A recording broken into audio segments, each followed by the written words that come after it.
આપણે element of ડિઝાઇનના basic concept clear કરવાની બાબત ઉપર વધારે વાત કરેલી હતી. આજના લેક્ચરની અંદર આપણે એલિમેન્ટ ઓફ ડિઝાઇનના રિયલિસ્ટિક એક્ઝામ્પલ્સ વિશે સમજવા જઈ રહ્યા છીએ. જે વ્યક્તિઓ નાટા, સેપ કે કોઈ પણ એક આર્કિટેક્ચર એન્ટ્રન્સ એક્ઝામની પ્રિપેરેશન કરી રહ્યા છે તે તમામ વિદ્યાર્થીઓએ એલિમેન્ટ ઓફ ડિઝાઇન એ નાટાનો બેઝ કહેવાય, તે બેઝને ક્લિયર કરવો બહુ જ જરૂરી છે. તો તે માટે આપણે એલિમેન્ટ ઓફ ડિઝાઇનને લગતી પહેલાં સિરીઝ શરૂ કરેલી છે. ત્યારબાદ આપણે પ્રિન્સિપલ ઓફ ડિઝાઇન્સ ઉપર આવશું અને ત્યારબાદ આપણે કલર થિયરી અને તે જ રીતે નાટાનો જે બેઝ ટુ એડવાન્સ જે સિલેબસ છે તે સિલેબસને કમ્પ્લીટ કરીશું.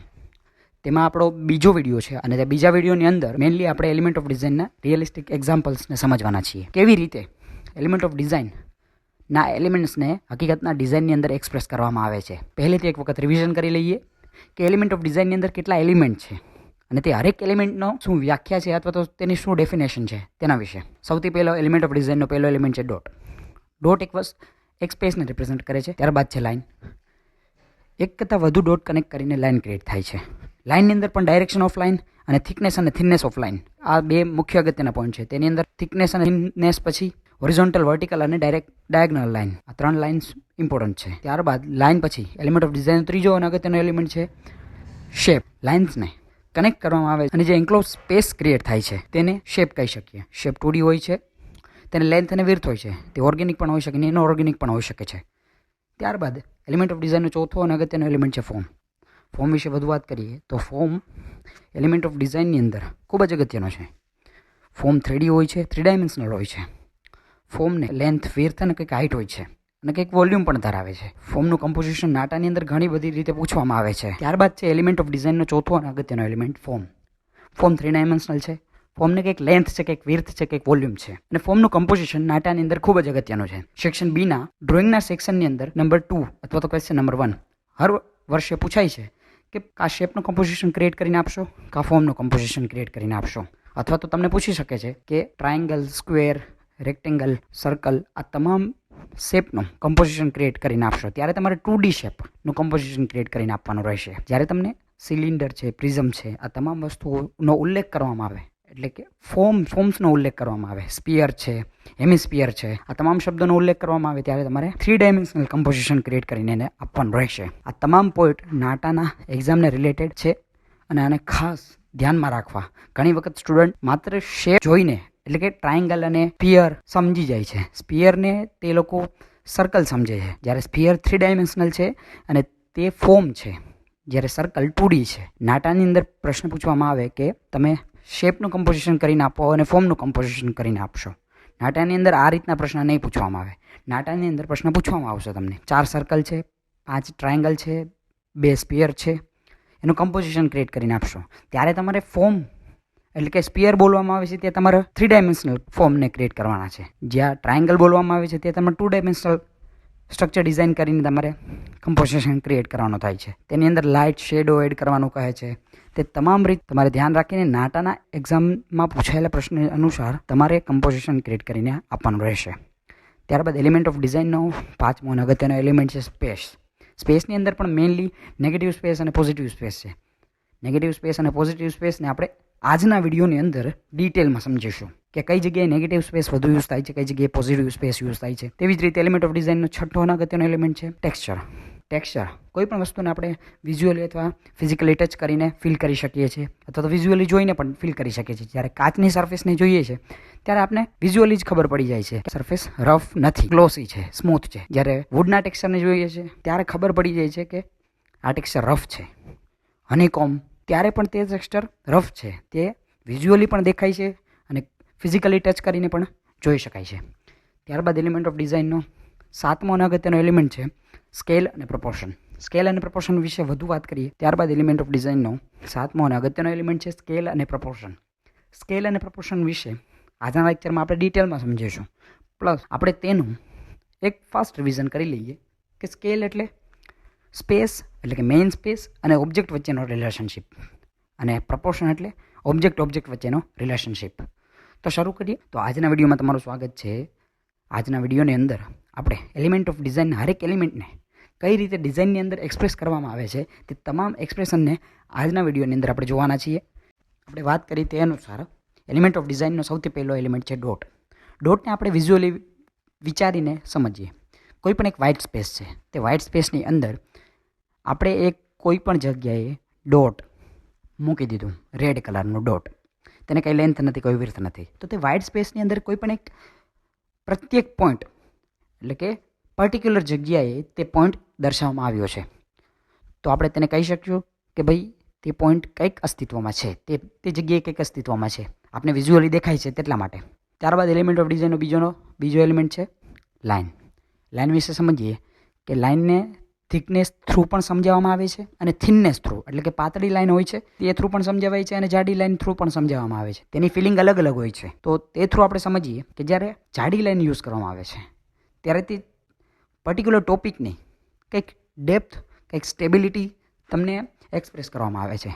જ્યારે થિનનેસ છે ત્યારે તે શોર્ટ ટોપિક છે, તમને ડાયરેક્ટ જે ટોપિકનું મેઇન ફંડો છે તે સમજાવવા માટે મેઇનલી પાતળી લાઇનનો યુઝ કરવામાં આવે છે. ત્યારબાદ એલિમેન્ટ ઓફ ડિઝાઇનની લાઇનની અંદર લાઇનને ફિલિંગ કરવા માટે એટલે કે લાઇનને એક્સપ્રેસ કરવા માટે બીજો અને અગત્યનો પોઈન્ટ છે direction of line. Direction of લાઇનને સમજવા માટે મેઇનલી હોરિઝોન્ટલ, વર્ટિકલ અને ડાયગનલ લાઇનનો યુઝ થાય છે.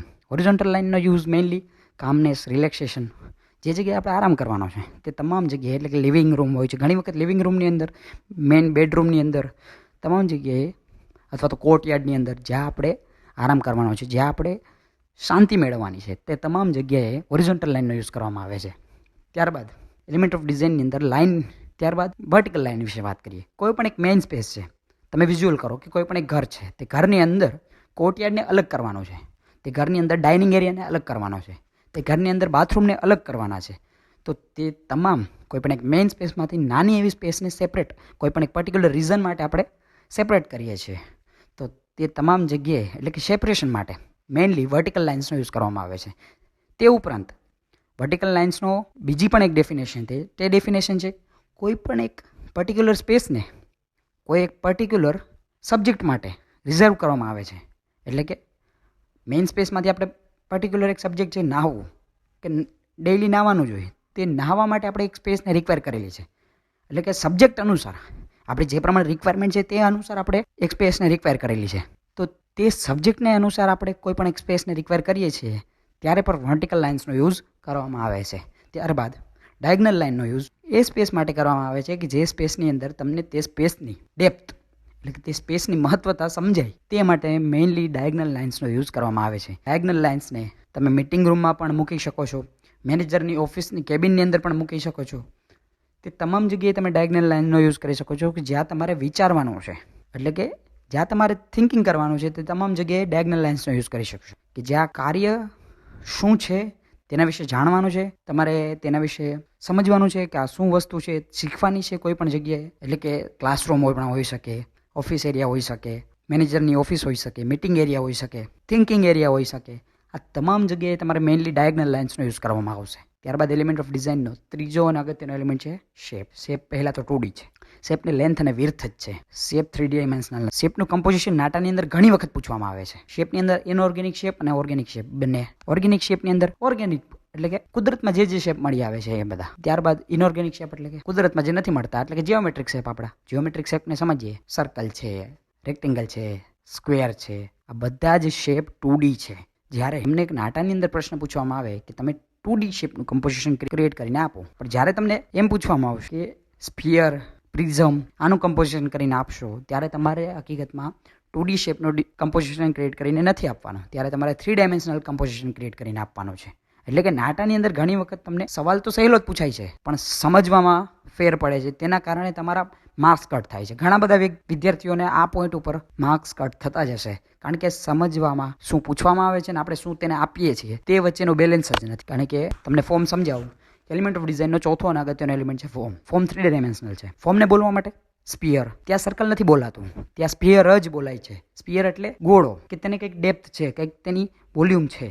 જ્યારે સર્કલ એટલે 2 ડાયમેન્શનલ છે. નાટાની અંદર તમને ફોર્મ કે શેપ નહીં પૂછાય, નાટાની અંદર તમને તે સબ્જેક્ટ પૂછાશે પર્ટિક્યુલર કે તમે સ્પિયરનું કમ્પોઝિશન ક્રિએટ કરીને આપો, સિલિન્ડરનું કમ્પોઝિશન ક્રિએટ કરીને આપો, સ્ક્વેરનું કમ્પોઝિશન ક્રિએટ કરીને આપો, ટ્રાયંગલનું કમ્પોઝિશન ક્રિએટ કરીને આપો. તમને પર્ટિક્યુલર સબ્જેક્ટ પૂછવામાં આવશે, તેના યુનિટ પૂછવામાં આવશે. તમને કોઈ પણ મેઇન સબ્જેક્ટ નહીં પૂછવામાં આવે કે ફોર્મ કે શેપનું કમ્પોઝિશન ક્રિએટ કરીને આપો. એટલા માટે ખાસ તમારે આ બાબત ઉપર ધ્યાન રાખવાનું છે કે તમારો સેક્શન બીનો પહેલો અથવા તો બીજો પ્રશ્ન હર વખતે પૂછાય જ છે કે તમે ઓર્ગેનિક શેપ અથવા ઇનઓર્ગેનિક શેપને લગતો કમ્પોઝિશન ક્રિએટ કરીને આપો. કા પર્ટિક્યુલર તમને શેપ આપી દેશે, શેપ નહીં પણ કા શેપ કા ફોર્મ આપી દેશે કે આ પર્ટિક્યુલર 6 સિલિન્ડર છે, 3 મોટા છે, 3 નાના છે, તેને લગતું કમ્પોઝિશન ક્રિએટ કરીને આપશો. તે પર્ટિક્યુલર તમને કહેવામાં આવશે. તમારે ત્યાં અગર સિલિન્ડર બોલવામાં આવે છે તો તમારે ફોર્મ ક્રિએટ કરીને આપવાના છે તેમને. આ બાબત ખાસ ધ્યાનમાં રાખવા જેવી છે, કારણ કે ઘણી વખત વિદ્યાર્થીઓને ખ્યાલ જ નથી હોતો કે પ્રશ્ન હકીકતમાં શું પૂછવામાં આવ્યો છે, તો તે વિદ્યાર્થી જવાબ આપી શકશે. તો હરેક સબ્જેક્ટનું એટલે કે હરેક કોન્સેપ્ટ, ખાસ કરીને આર્કિટેક્ચરની અંદર કોન્સેપ્ટ ક્લિયર કરવો બહુ જ જરૂરી છે. એટલે કોન્સેપ્ટ સમજવો અગત્યનો છે. તો ખાસ બધા વિદ્યાર્થીઓ ધ્યાન રાખે. એલિમેન્ટ ઓફ ડિઝાઇનનો 5મો અને અગત્યનો એલિમેન્ટ છે સ્પેસ. સ્પેસની અંદર મેઇનલી નેગેટિવ સ્પેસ અને પોઝિટિવ સ્પેસને ડિવાઈડ કરવામાં આવે છે. નેગેટિવ સ્પેસ અને પોઝિટિવ સ્પેસને વિશે વધુ વાત કરીએ કે ઇમેજિન કરો કે કોઈ પણ એક રૂમ છે, તે રૂમની અંદર આપણે 30% નેગેટિવ સ્પેસ રાખીશું અને 70% પોઝિટિવ સ્પેસ રાખીશું. તો આપણે ત્યાં રૂમની ડિઝાઇન કઈ રીતે કરીશું કે 70%ની અંદર શું ફર્નિચર જ નાખી દઈશું? નહીં, 70%ની અંદર આપણે 20 થી 30% ફર્નિચર આવશે, પછી વચ્ચે નેગેટિવ સ્પેસ આવશે. તો ત્યાં આપણે તમે જે સ્પેસનું ડિઝાઇન કરો છો, સ્પેસનું જે બેલેન્સ બનાવો છો ઓલ ઓવર નેગેટિવ સ્પેસ અને પોઝિટિવ સ્પેસનું મેઇન સ્પેસની અંદર, એનો મેઇનલી યુઝ તમે ડિઝાઇનને ડાયરેક્શન આપવા માટે કરો. કોઈ પણ ડિઝાઇનને ડાયરેક્શન આપવી છે તો સ્પેસનો મેઇન યુઝ છે કે તમે સ્પેસને કઈ રીતે યુઝ કરો છો. સ્પેસ હશે તો તમે ડિઝાઇન કરી શકશો. હકીકતમાં સ્પેસ નહીં હોય તો તમે ડિઝાઇન પણ નહીં કરી શકતો. તો સ્પેસ હશે તો ડોટ છે, લાઇન છે, શેપ છે, ફોર્મ છે.